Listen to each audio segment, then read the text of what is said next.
ঢাকার রাস্তায় বিক্রি হওয়া ঝালমুড়ি, চটপটি, জুস, অ্যালোভেরা শরবত, স্যান্ডউইচ ও মিক্সড সালাদে ডায়রিয়ার মাত্রাতিরিক্ত জীবাণু পাওয়া গেছে।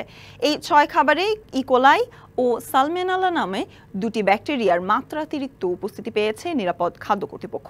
এসব খাবারের বিষয়ে নজরদারি চান নগরবাসী। শুধু রাস্তার নয়, অনেক রেস্তোরাঁর খাবারেও স্বাস্থ্য ঝুঁকির কথা জানিয়েছে ভোক্তা অধিকার সংরক্ষণ অধিদপ্তর। জিভে জল আনা চটপটি, ফুচকা, ঝালমুড়ি আর তীব্র গরমে নানা ধরনের শরবত হরদম বিক্রি হচ্ছে রাস্তার পাশে। স্ট্রিট ফুড হিসেবে ব্যাপক জনপ্রিয় এসব খাবার, তাই ভিড় লেগে থাকে দোকানে দোকানে। অস্বাস্থ্যকর জেনেও খাচ্ছে অনেকে। প্রতিদিন প্রায় ৮০ থেকে ১২০ টাকা রাস্তার খাবার খাই, যেমন রেগুলার একটা বেলপুরি প্লেট খাবই, ফুচকা, ম্যাঙ্গো জুস। আনহাইজেনিক, এজন্যই বোধহয় আমাদের এত বেশি খেতে ইচ্ছা করে, এত বেশি আকর্ষণ আনহাইজেনিক খাওয়ার কারণে। কারণ হাইজেনিক যেসব রাস্তার পাশে থাকে ওখানে মানুষ কমই যায়। আমিও খাই, প্রতিদিন ৩০-৪০ থেকে ৫০ টাকার মতো খাবার খাই, কিন্তু ওই খাবারটা ওই রকম ভালো না। তবুও আমরা অভ্যস্ত হয়ে গেছে খাইতে হই, খাবার মানগুলো তেমন একটা ভালো না। রাস্তার পাশে ৬ ধরনের খাবার পরীক্ষা করে ডায়রিয়ার মাত্রাতিরিক্ত জীবাণু পেয়েছে নিরাপদ খাদ্য কর্তৃপক্ষ। এ নিয়ে গবেষণা প্রতিবেদন প্রকাশ করা হয় রবিবার।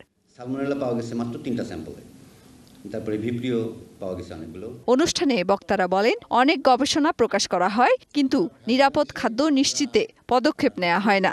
আমি একটা নাম্বার জানলাম যে আমার এই ফুডে আমার মাইক্রোবায়োলজিক্যালি সালমোনেলা আছে, ইকোলাই আছে। আমি আসলে কি করব এই রিপোর্টের পরে? এই রিপোর্টটাকে আমি ফাইলে রেখে দিব? এই রিপোর্টটার মানে কনসিকোয়েন্স কি? জাতীয় ভোক্তা অধিকার সংরক্ষণ অধিদপ্তরের মহাপরিচালক জানান, নিরাপদ খাদ্য নিশ্চিত করতে হলে উৎপাদন থেকে খুচরা পর্যায় পর্যন্ত নিরাপদ করতে হবে, আর এটা একক কোনো প্রতিষ্ঠানের পক্ষে সম্ভব নয়। আমি যে মাটিটা ব্যবহার করছি সেই মাটিটা কন্টামিনেটেড হয়ে গেছে, ওখানে সেচের যে পানিটা সেটি আপনার পলিউটেড।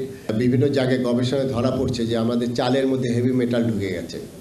নগদে ৫০০ টাকা বা তার বেশি পেমেন্টে পেতে পারেন ঢাকায় জমিসহ ২০ কোটি টাকার পুরস্কার।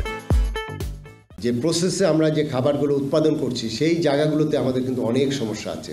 এরপরে এটি বাজারজাত করার যে প্রক্রিয়াটা আছে, প্যাকেজিং বলেন অথবা যেভাবে ট্রান্সপোর্ট হয়, আপনি ভালো একটা সবজি, অর্গানিক সবজি বললেন, কিন্তু আপনি ড্রেনের পানি দিয়ে ওটাকে ভিজিয়ে তাজা করছেন, তাহলে তো ওই প্রসেসের মধ্যে এটা কন্টামিনেট হয়ে যাচ্ছে, আমাদের প্যাকেজিংয়ের মাধ্যমে কন্টামিনেট হচ্ছে। তিনি জানান, শুধু রাস্তার নয়, অনেক রেস্তোরাঁর খাবারও অস্বাস্থ্যকর। যে এই যে হাজার হাজার রেস্টুরেন্ট হয়েছে। মেহের মনি, ডিবিসি নিউজ, ঢাকা।